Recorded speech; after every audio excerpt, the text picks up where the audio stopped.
नमस्कार दोस्तों, मैं प्रदीप तिवारी में आप लोगों का स्वागत करता हूं। मैं आज से आप लोगों को करंट अफेयर के कुछ टॉपिक्स जो यूपीएससी और एमपीपीएससी के अकॉर्डिंग काफी महत्वपूर्ण हैं, उनको पढ़ाने जा रहा हूं। उम्मीद करता हूं कि आपको ये टॉपिक समझ में आएगा। आज का हमारा जो टॉपिक है वो है रोहिंग्या बांग्लादेश। ठीक है, रोहिंग्या समस्या या रोहिंग्या और बांग्लादेश किस तरह से क्या टॉपिक है, क्यों न्यूज में है, उसको देखना है और भारत उससे किस तरह से प्रभावित है या उससे संबंधित है। मैं आपको इसके थोड़े से बैकग्राउंड में ले जाना चाहूंगा। बैकग्राउंड इस तरह से कि हमें याद करना है पिछले साल का विंटर सेशन, संसद का विंटर सेशन, और उसमें कानून पास होता है सीएए,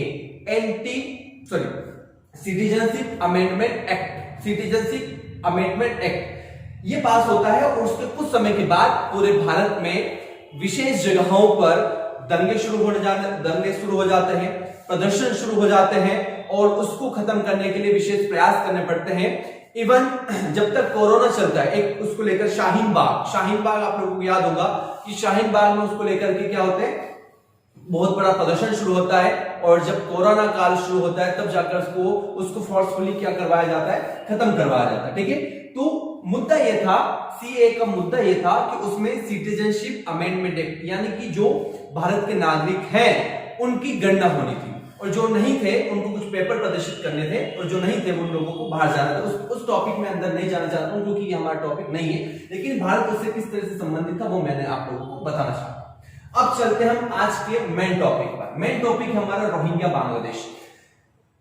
क्या मुद्दा हुआ यह है प्रेजेंट में कि बांग्लादेश ने रोहिंग्याओं को बांग्लादेश से निकालकर बांग्लादेश से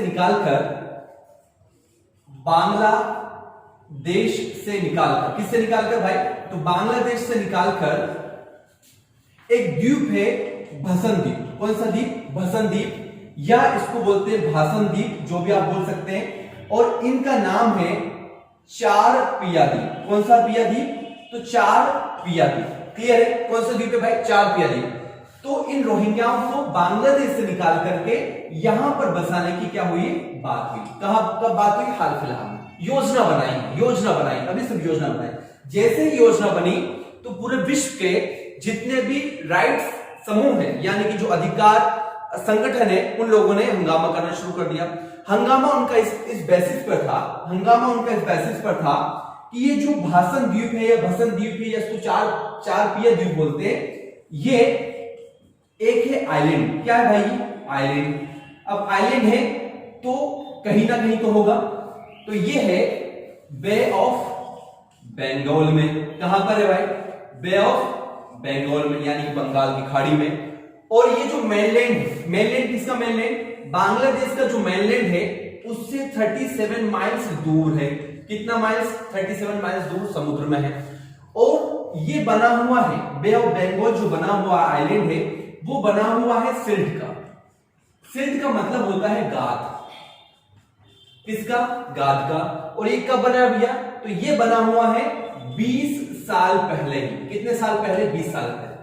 ये जो क्षेत्र है, ये जो आइलैंड है जो कि 37 माइल्स दूर बे ऑफ बंगाल में है, उस ये जो आइलैंड प्रभावित है, किससे प्रभावित है? चक्रवातों से। आप लोग देखते हैं कि अक्टूबर नवंबर में भारत और बे ऑफ बंगाल में बहुत सारे चक्रवात आते हैं। चक्रवात से अधिक वर्षा का ये क्षेत्र है। ठीक है, और एक तरह से गाद के ऊपर, गाद पर धस जाए, कब ना धस जाए उसके ऊपर ये समस्या है। तो अधिकार समूह जो क्षेत्र है वह संगठन जो है उन्होंने इसका क्या किया है? विरोध किया है। अब हम दूसरी बात ये आती है कि आखिर में रोहिंग्या है कौन?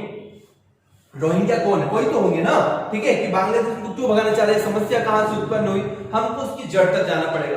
तो समस्या ये होती है, कुछ समय पहले 2014-15 या उससे पहले की बात है कि म्यांमार से, कहां से? तो म्यांमार से इन रोहिंग्याओं को भगाया जाता है, या वहां के बुद्धिस्टों और रोहिंग्याओं के, जिसमें अधिकतर मुस्लिम लोग हैं, उनके बीच एक कॉन्फ्लिक्ट होता है और कॉन्फ्लिक्ट के साथ तो वायलेंस, हिंसा होती है दोनों समूह के बीच। और इन रोहिंग्याओं को वहां से भगने के लिए क्या कर दिया जाता है? मजबूर कर दिया जाता है। जब ये भागते हैं तो विभिन्न जगहों पर शरण लेते हैं, और क्योंकि म्यांमार जो है बॉर्डर शेयर करता है किसके साथ? बांग्लादेश के साथ। तो भाग करके अधिकतर लोग कहां जाते हैं? बांग्लादेश में जाते हैं, साउथ बांग्लादेश में, ठीक है, और ये रहने लग जाते हैं। अब एक स्टडी ये कहती है कि रोहिंग्या जो है वो चाइनो तिब्बती, ठीक है, इसको साइनो बोला जाता है, डिप्लोमेटिक में चाइना नहीं बोलते, साइनो बोलते, साइनो या इंडो तिब्बतियन जिसको हम बोलते हैं या म्यांमार बोलते हैं, उनसे ज्यादा करीब किसके हैं? तो इंडो बांग्लादेशन के, ठीक है, यानी कि वो आर्यन समूह के हैं। किसके हैं? आर्यन समूह के, जिस समूह के हम हैं, ये स्टडी कहती है। इसके अलावा यूएनओ क्या कहता है? यूएनओ के जो एंटोनियो गुतरेस है, ठीक है, यूएनओ के महासचिव जो एंटोनियो गुतरेस है, वो ये कहते हैं कि सबसे उपेक्षित लोगों में से एक है। अगर कोई नहीं है तो ये सबसे उपेक्षित लोग, सबसे डेंजर्ड में कोई है तो वो कौन है? रोहिंग्या कम्युनिटी है। और मैं आपको बार बार एक चीज बता रहा हूं कि रोहिंग्या कम्युनिटी का मतलब सिर्फ मुसलमान नहीं है, इसमें कुछ दूसरे हिंदू भी शामिल है, कुछ हिंदू भी शामिल है, उसको भी हम लोगों को याद रखना चाहिए। क्लियर? तो उनको समस्या है, ठीक है।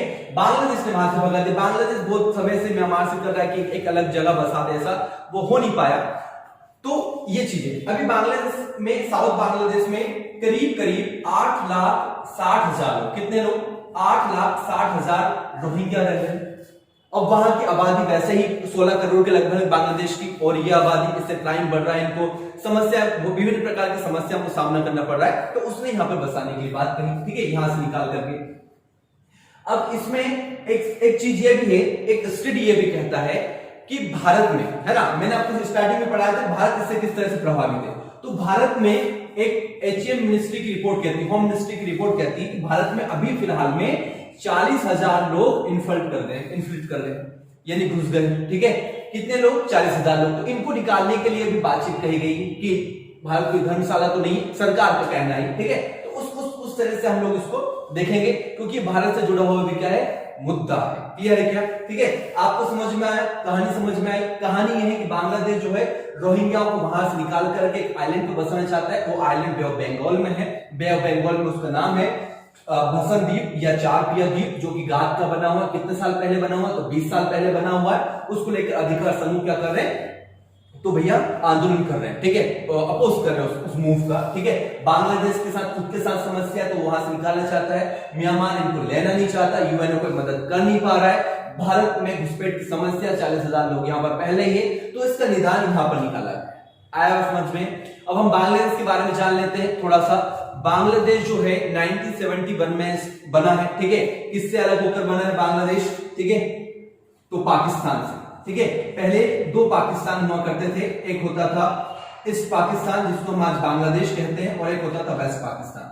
इसको लेकर के एक व्यक्ति है शेख मुजीबुर रहमान। क्या नाम है उनका? शेख मुजीबुर रहमान एक व्यक्ति है। उन्होंने बांग्लादेश मुक्ति मोर्चा नामक एक संगठन बनाया और बांग्लादेश को आजाद कराया भारत की मदद से, ठीक है। किसकी मदद से? भारत की मदद से। क्लियर है? याद रखिएगा, 16 दिसंबर अभी आने वाला है। 16 दिसंबर को बांग्लादेश का स्वतंत्रता दिवस के रूप में मनाया जाता है। अभी एट प्रेजेंट में जो बांग्लादेश की मुख्यमंत्री साहिबा है, सॉरी प्रधानमंत्री साहिबा है, उनका नाम है शेख हसीना। वो शेख मुजीबुर रहमान की क्या है? तो पुत्री है, जो कि वहां की प्राइम मिनिस्टर बनी हुई। उम्मीद करता हूं कि आपको ये टॉपिक समझ में आया होगा। आप इसका स्क्रीनशॉट लेके रख लीजिए, कहीं से भी कहीं है, लेकिन आप लोगों को समझ में आ जाएगा। धन्यवाद।